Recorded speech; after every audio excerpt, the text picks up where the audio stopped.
ನಮಸ್ಕಾರ ವೀಕ್ಷಕರೇ. ಕರ್ನಾಟಕ ರಾಜಕಾರಣದಲ್ಲಿ ಈಗ ಮಹಾಭೂಕಂಪ ಸಂಭವಿಸಿದೆ. ದಾವಣಗೆರೆ ದಕ್ಷಿಣ ಮತ್ತು ಬಾಗಲಕೋಟೆ ಉಪಚುನಾವಣೆಯ ಮತದಾನ ಮುಗಿದ ಬೆನ್ನಲ್ಲೇ ಆಡಳಿತಾರೂಢ ಕಾಂಗ್ರೆಸ್ ಪಕ್ಷದಲ್ಲಿ ಒಳಜಗಳ ಬೀದಿಗೆ ಬಂದಿದೆ.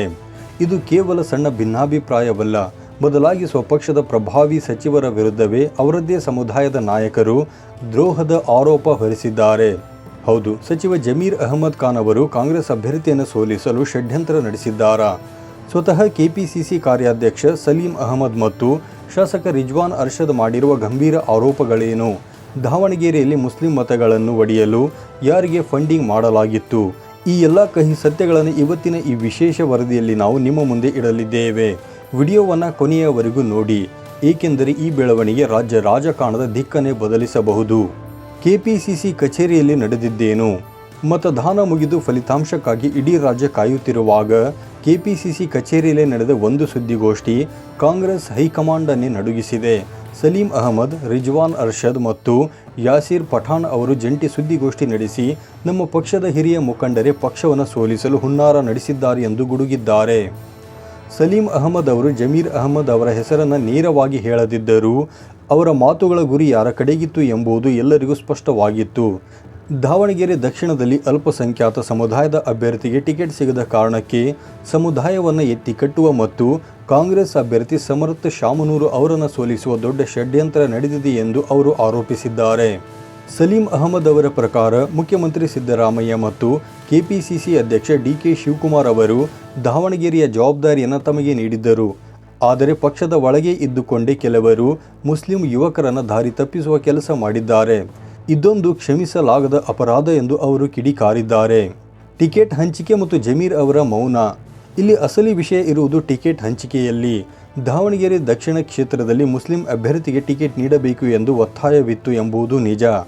ಆದರೆ ಕಾಂಗ್ರೆಸ್ ಹೈಕಮಾಂಡ್ ಶಾಮನೂರು ಶಿವಶಂಕರಪ್ಪ ಅವರ ಮೊಮ್ಮಗ ಸಮರ್ಥ ಶಾಮನೂರು ಅವರಿಗೆ ಟಿಕೆಟ್ ನೀಡಲು ನಿರ್ಧರಿಸಿತು. ಸಲೀಂ ಅಹಮದ್ ನೀಡುವ ಮಾಹಿತಿಯ ಪ್ರಕಾರ ರಂಜಾನ್ ಹಬ್ಬದ ದಿನದಂದು ಎಐಸಿಸಿ ಪ್ರಧಾನ ಕಾರ್ಯದರ್ಶಿ ರಣದೀಪ್ ಸಿಂಗ್ ಸುರ್ಜೇವಾಲಾ ನೇತೃತ್ವದಲ್ಲಿ ನಡೆದ ಸಭೆಯಲ್ಲಿ ಜಮೀರ್ ಅಹಮದ್ ಖಾನ್ ಕೂಡ ಭಾಗಿಯಾಗಿದ್ದರು. ಸುಮಾರು 2 ಗಂಟೆಗಳ ಕಾಲ ನಡೆದ ಸುದೀರ್ಘ ಚರ್ಚೆಯ ನಂತರ ಸಮರ್ಥ ಅವರಿಗೆ ಟಿಕೆಟ್ ನೀಡಲು ಜಮೀರ್ ಸೇರಿದಂತೆ ಎಲ್ಲ ಮುಸ್ಲಿಂ ನಾಯಕರು ಒಪ್ಪಿಗೆ ನೀಡಿದ್ದರು. ಸಭೆಯೊಳಗೆ ಒಪ್ಪಿ ಹೊರಗೆ ಬಂದ ಮೇಲೆ ಬೇರೆ ಸಂದೇಶ ನೀಡುವುದು ಸರಿಯಲ್ಲ ಎಂಬುದು ರಿಜ್ವಾನ್ ಅರ್ಷದ್ ಅವರ ಅಸಮಾಧಾನ. ಅತ್ಯಂತ ಆಘಾತಕಾರಿ ವಿಷಯವೆಂದರೆ ನಾಮಪತ್ರ ವಾಪಸ್ ಪಡೆಯುವ ಸಂದರ್ಭದಲ್ಲಿ ಬಂಡಾಯ ಅಭ್ಯರ್ಥಿಗಳ ಮನವೊಲಿಸಲು ಸಿಎಂ ಸಿದ್ದರಾಮಯ್ಯ ಅವರು ಜಮೀರ್ ಅಹಮದ್ ಮತ್ತು ನಜೀರ್ ಅಹಮದ್ ಅವರಿಗೆ ದಾವಣಗೆರೆಗೆ ಹೋಗಲು ಸೂಚಿಸಿದ್ದರು. ಆದರೆ ಆ ಸಮಯದಲ್ಲಿ ಜಮೀರ್ ಅವರ ಫೋನ್ ಸ್ವಿಚ್ ಆಫ್ ಆಗಿತ್ತು. ಅವರು ಸಂಪರ್ಕಕ್ಕೆ ಸಿಗಲಿಲ್ಲ. ಕೊನೆಗೆ ಸಲೀಂ ಅಹಮದ್ ಮತ್ತು ರಿಜ್ವಾನ್ ಅರ್ಷದ್ ಅವರೇ ಹೋಗಿ ಬಂಡಾಯಗಾರರನ್ನು ಸಮಾಧಾನ ಪಡಿಸಬೇಕಾಯಿತು. ಎಸ್ಡಿಪಿಐ ಫಂಡಿಂಗ್ ಮತ್ತು ಮೀರ್ ಸಾದಿಕ್ ಆರೋಪ. ದಾವಣಗೆರೆಯಲ್ಲಿ ಕಾಂಗ್ರೆಸ್ ಅಭ್ಯರ್ಥಿ ವಿರುದ್ಧ ಮುಸ್ಲಿಂ ಮತಗಳು ಚದುರುವಂತೆ ಮಾಡಲು ಹಣದ ಹೊಳೆ ಹರಿಸಲಾಗಿದೆ ಎಂಬ ಗಂಭೀರ ಚರ್ಚೆ ಈಗ ಶುರುವಾಗಿದೆ. ಸ್ವತಃ ಸಲೀಂ ಅಹಮದ್ ಅವರು ಕೇಳಿದ ಪ್ರಶ್ನೆಯೊಂದಕ್ಕೆ ಉತ್ತರಿಸುತ್ತಾ, ಯಾರು ಎಸ್ಡಿಪಿಐಗೆ ಫೈನಾನ್ಸ್ ಮಾಡಿದ್ದಾರೆ, ಯಾರು ಪಕ್ಷೇತರ ಅಭ್ಯರ್ಥಿಗಳಿಗೆ ಹಣ ನೀಡಿದ್ದಾರೆ ಎಂಬುದು ವರಿಷ್ಠರಿಗೆ ತಿಳಿದಿದೆ ಎಂದಿರುವರು. ದಾವಣಗೆರೆಯಲ್ಲಿ ಮುಸ್ಲಿಂ ಮತದಾರರಲ್ಲಿ ಕಾಂಗ್ರೆಸ್ ವಿರೋಧಿ ನೆರೇಟಿವ್ ಬೆಳೆಸಲು ಜಮೀರ್ ಅಹಮದ್ ಅವರ ಬೆಂಬಲಿಗರು ಕೆಲಸ ಮಾಡಿದ್ದಾರೆ ಎಂಬುದು ಸಲೀಂ ಅಹಮದ್ ಬಣದ ವಾದ. ಮತದಾನದ ದಿನದಂದು ಮತ ಚಲಾಯಿಸದಂತೆ ಮಾಡಲು ಮುಸ್ಲಿಂ ಯುವಕರಿಗೆ ಹಣ ನೀಡಿ ಗೋವಾ ಪ್ರವಾಸಕ್ಕೆ ಕಳುಹಿಸಲಾಗಿದೆ ಎಂಬ ಮಾತುಗಳು ಕೇಳಿ ಬರುತ್ತಿವೆ. ಇಷ್ಟೇ ಅಲ್ಲ, ಪಕ್ಷಕ್ಕಾಗಿ ಕೆಲಸ ಮಾಡುತ್ತಿದ್ದ ಸಲೀಂ ಅಹಮದ್ ಮತ್ತು ರಿಜ್ವಾನ್ ಅರ್ಷದ್ ಅವರನ್ನು ಸೋಷಿಯಲ್ ಮೀಡಿಯಾಗಳಲ್ಲಿ ಮೀರ್ ಸಾದಿಕ್ ಅಥವಾ ಸಮುದಾಯದ ದ್ರೋಹಿಗಳು ಎಂದು ಬಿಂಬಿಸುವ ಪ್ರಯತ್ನ ನಡೆದಿದೆ. ಯಾರೋ ಒಬ್ಬರನ್ನು ಮಾತ್ರ ಮುಸ್ಲಿಂ ಸಮುದಾಯದ ನಾಯಕರು ಎಂದು ಕರೆಯಲು ಸಾಧ್ಯವಿಲ್ಲ ಎಂದು ರಿಜ್ವಾನ್ ಅರ್ಷದ್ ಅವರು ಜಮೀರ್ ವಿರುದ್ಧ ಕಿಡಿಕಾರಿದ್ದಾರೆ. ಫಲಿತಾಂಶದ ನಂತರ ಏನಾಗಬಹುದು? ಈ ಉಪಚುನಾವಣೆಯ ಫಲಿತಾಂಶ ಬರೀ ಗೆಲುವು ಸೋಲಿಗೆ ಸೀಮಿತವಾಗಿಲ್ಲ. ಇದು ರಾಜ್ಯ ರಾಜಕಾರಣದ ದೊಡ್ಡ ನಾಯಕರ ಭವಿಷ್ಯವನ್ನು ನಿರ್ಧರಿಸಲಿದೆ. ಒಂದು ವೇಳೆ ದಾವಣಗೆರೆಯಲ್ಲಿ ಕಾಂಗ್ರೆಸ್ ಗೆದ್ದರೆ ಅದು ಡಿಕೆ ಶಿವಕುಮಾರ್ ಅವರಿಗೆ ದೊಡ್ಡ ಬಲ ನೀಡುತ್ತದೆ ಮತ್ತು ಜಮೀರ್ ಅಹಮದ್ ಅವರ ಹಿಡಿತ ಮುಸ್ಲಿಂ ಮತಗಳ ಮೇಲೆ ಕಡಿಮೆಯಾಗಿದೆ ಎಂಬುದು ಸಾಬೀತಾಗುತ್ತದೆ. ಆಗ ಜಮೀರ್ ಅವರನ್ನು ಸಂಪುಟದಿಂದ ತೆಗೆಯಬೇಕು ಎಂಬ ಒತ್ತಾಯವು ಕೇಳಿ ಬರಬಹುದು. ಒಂದು ವೇಳೆ ಸೋತರೆ ಸಿದ್ದರಾಮಯ್ಯ ಅವರ ನಾಯಕತ್ವದ ಮೇಲೆ ಪ್ರಶ್ನೆಗಳು ಏಳಬಹುದು ಮತ್ತು ಜಮೀರ್ ಅವರ ಅನಿವಾರ್ಯತೆ ಪಕ್ಷಕ್ಕೆ ಇದೆ ಎಂಬ ವಾದ ಶುರುವಾಗಬಹುದು. ಬಿಜೆಪಿ ಕೂಡ ಈ ಬೆಳವಣಿಗೆಯನ್ನು ಸೂಕ್ಷ್ಮವಾಗಿ ಗಮನಿಸುತ್ತಿದೆ.